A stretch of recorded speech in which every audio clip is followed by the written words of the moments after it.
of chapter 7, Paul describes his discovery of that truth. And when I underline something or put it in italics, that means that you should stop and think about it. What is it that he's trying to say there? In the last few verses of chapter 7, Paul describes his discovery of that truth. What truth? That sin is exceedingly sinful. How did he discover it?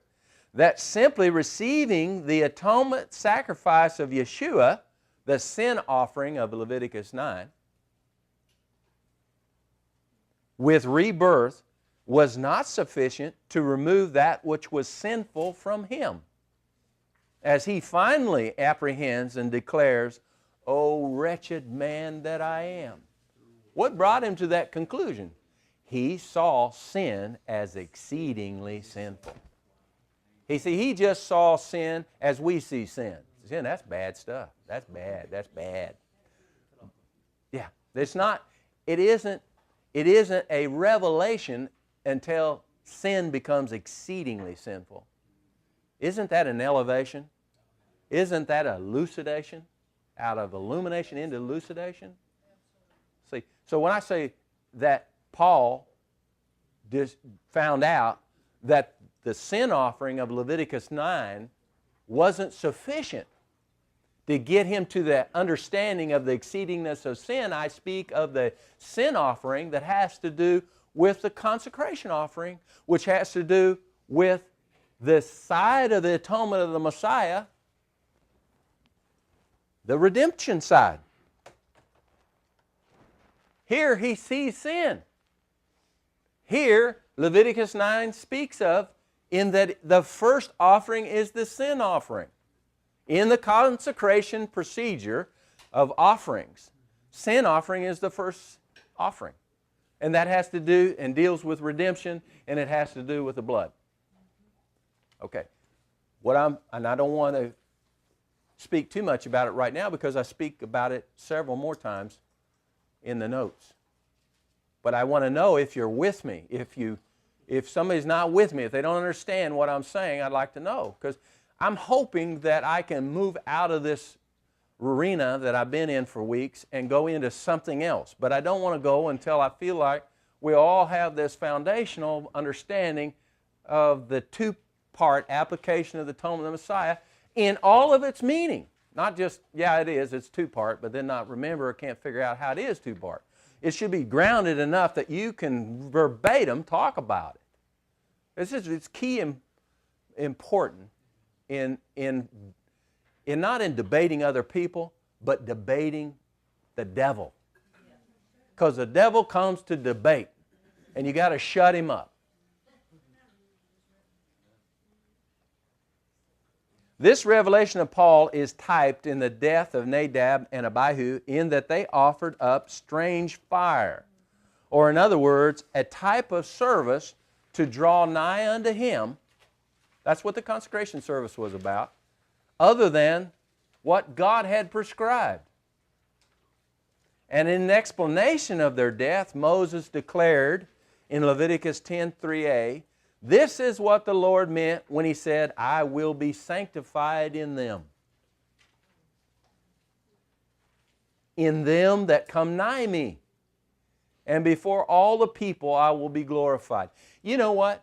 It didn't look like a very good place to be to all of those millions of other Israelites surrounding the tabernacle, did it? When that fire came out and or lightning or whatever it might have been that killed these two men, I'm sure there was a lot of people saying, boy, thank God I'm not a Levite. Ooh-wee. Did you see that? That was the cattle prod. That was the revelation of sin is exceedingly sinful.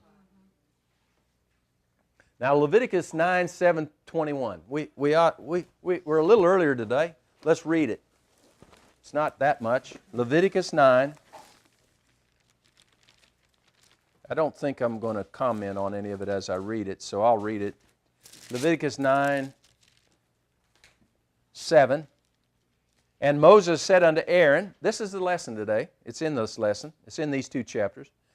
And Moses said unto Aaron, Go unto the altar, and offer thy sin offering, and thy burnt offering, and make an atonement for thyself and for the people, and offer the offering of the people, and make an atonement for them as the Lord commanded.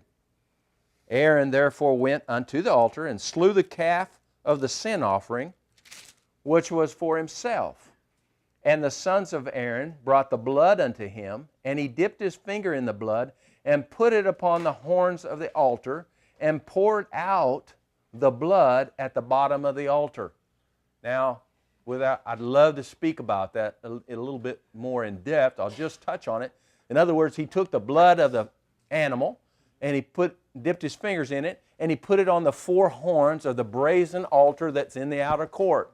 Then he took the remainder of the blood and poured it at the altar. And this is a part of the sin offering. And you can see the blood is the emphasis in the sin offering.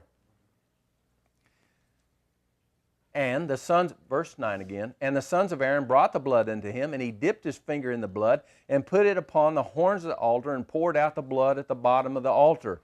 But the fat and the kidneys and the gall above the liver of the sin offering he burnt upon the altar, as the Lord commanded Moses. And the flesh and the hide he burnt with fire without the camp. And he slew the burnt offering. So we're moving from the sin offering to the burnt offering.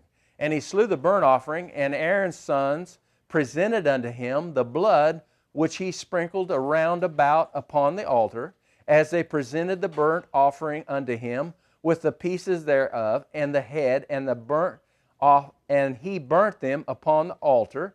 And he did wash the inwards and the legs, and burnt them upon the burnt offering on the altar. Now you notice that he sprinkled that blood, because the blood is not the emphasis in the whole burnt offering. So it's a sprinkling. And verse 15, and he brought the people's offering, and took the goat which was the sin offering for the people, and slew it, and offered it for the sin as the first. And he brought the burnt offering, and he offered it according to the same manner. He's doing the same thing over. First two offerings were for himself, and these next offerings were for the people, but the same offerings. And he brought the meat offering, and took an handful thereof, and burnt it upon the altar beside the burnt sacrifice of this morning. The meat offering is the meal offering, or the grain offering, that goes with the whole burnt offering. It's a part of one same offering.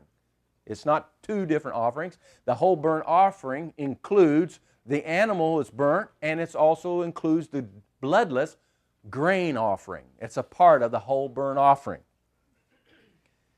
Verse 18, he slew also the bullock and the ram for a sacrifice of the peace offering. So now we move into a third offering, which was for the people. And Aaron's sons presented unto him the blood, which he sprinkled upon the altar round about, and the fat of the bullock and of the ram, the rump, and that which covereth the inwards, and the kidneys, and the gall above the liver. And they put the fat upon the breast, and he burnt the fat upon the altar. And the breast and the right shoulder of Aaron waved for a wave offering before the Lord. So this offering, this sacrifice or peace offering, included a wave offering.